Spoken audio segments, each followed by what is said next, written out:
Very good roar. The tallest of the knights in the white walked forward and said, "Animals," well, the head knight was in the white, of course, and said, "Animals, I think we'll be able to help you on your quest. I know the way to Mordor. I'll lead everyone." So they began to lead their quest, almost forgetting about a knight that was still in Gondor. But finally, when the knight shouted, "Stop!" everyone stopped. It was the knight in the purple, you see. And she said, "Everyone, we can't do this all alone. We need some of the good magic. Some good magic. And I think the only person we can get that from are the princesses of Rivendell. Follow me, I know the way to get there." So everyone followed the knight in purple. And when they finally got to the gates of Rivendell, they stopped at them, raised their hands or paws, and gave the gates 3 knocks again. The gates swung open, and out stepped all of the beautiful elven princesses. There were so many of them, and they were so beautiful. The knights and the animals bowed to them. And the princesses said, "Animals, knights, what seems to be the problem?" The knight in purple stepped forward and said, "Princesses, can you please aid us on our quest? For you see, goblins have taken the treasure from these poor animals, and we need you to lend some of your magic, and then maybe we'll be able to defeat them." The princesses stared at each other and shook and scratched their heads. Finally, they turned back to the knight and said, "Knights, animals, we're sorry. We can't lend you any of our magic." This made the animals and the knights very sad. They started to cry. The knights had to lift their shields in front of their faces. They didn't want anyone to see them cry. But then the princess waved their hands in the air and said, wait. We're not going to lend you our magic. Instead, we'll go with you on the journey." This made the knights and animals so happy that they all cheered. Now, the head knight in the white stepped forward again and said, "Now that we're ready to head to Mordor, I know the way. I'll lead you to there." So they all followed the head knight, all the animals and fellow knights and princesses. Now, their journey was long and tiresome. They had to start swimming through rivers. They did front strokes, back strokes, some even did the donkey paddle. They had to start climbing up mountains. Hi, Danny! Smile! And finally, when they reached the top of that mountain, they started to slide down the other side. They slid faster and faster and faster, and they all screamed. But then they all stopped, for they reached the bottom of the mountain. The head knight pointed and said, "Look, everyone." They were at the edge of the uncrossable desert. Now, this desert is called the Uncrossable Desert, for it is uncrossable. And the knight in purple stepped forward again, turned to everyone, and said, "Well, this is the Uncrossable Desert, and few have told their stories of them actually being able to cross it. I think with our bravery and the helpfulness of the animals and the magic from the princesses, we'll be able to do it." So they all gave a great cheer. They were so happy. They began their quest through the desert.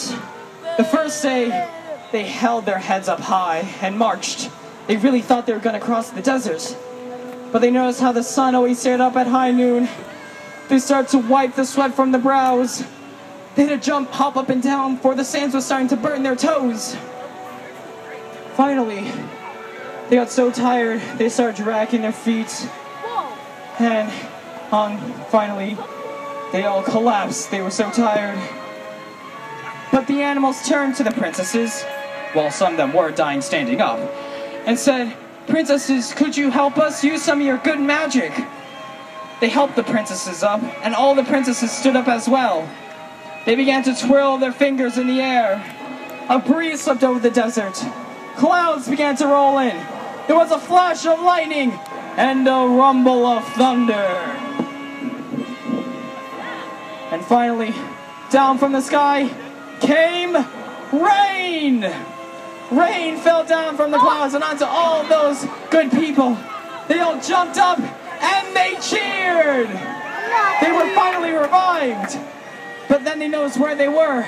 They were right at the gates of Mordor. The head knight in white lifted her shield and said, "All right, everyone, battle formation!" They all fell to this side, as far away from the gates as possible. The knights lined up shoulder to shoulder, and the princesses and animals stayed right behind them. Meanwhile, on the other side of the gate, the goblins had stood up. They began sharpening their swords on their shields. And goblins do a very funny thing before battle, for they lifted up their right leg and stood that way for about 15 minutes. You think you can do that, goblins? Oh, well, that's good confidence from the goblins.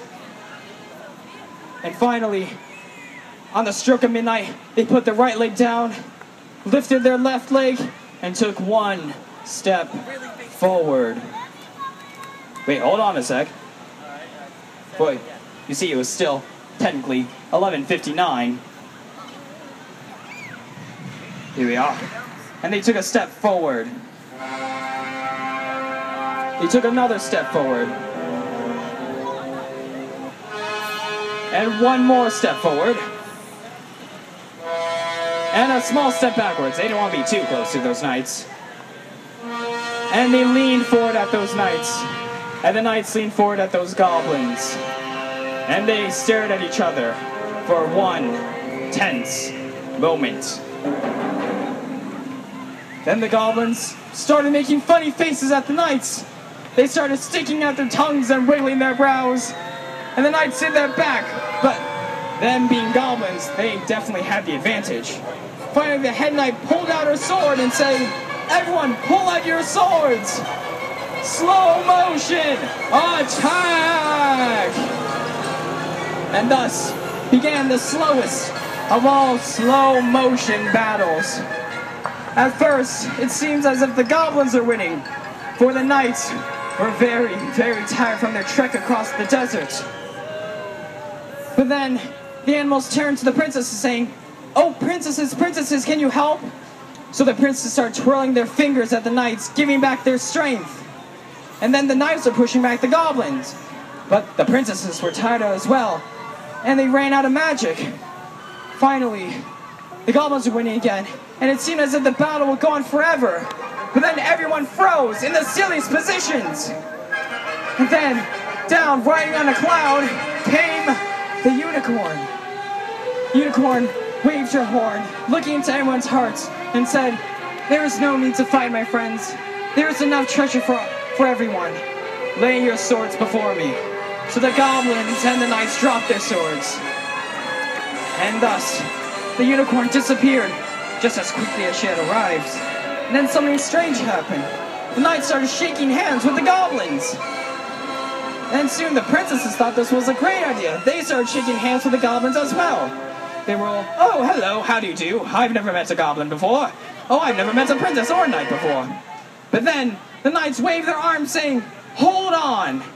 So don't you all forget why we came here in the first place? Those knights took our treasure and we want it back." The knights, who had luckily ran back and grabbed their treasure bags.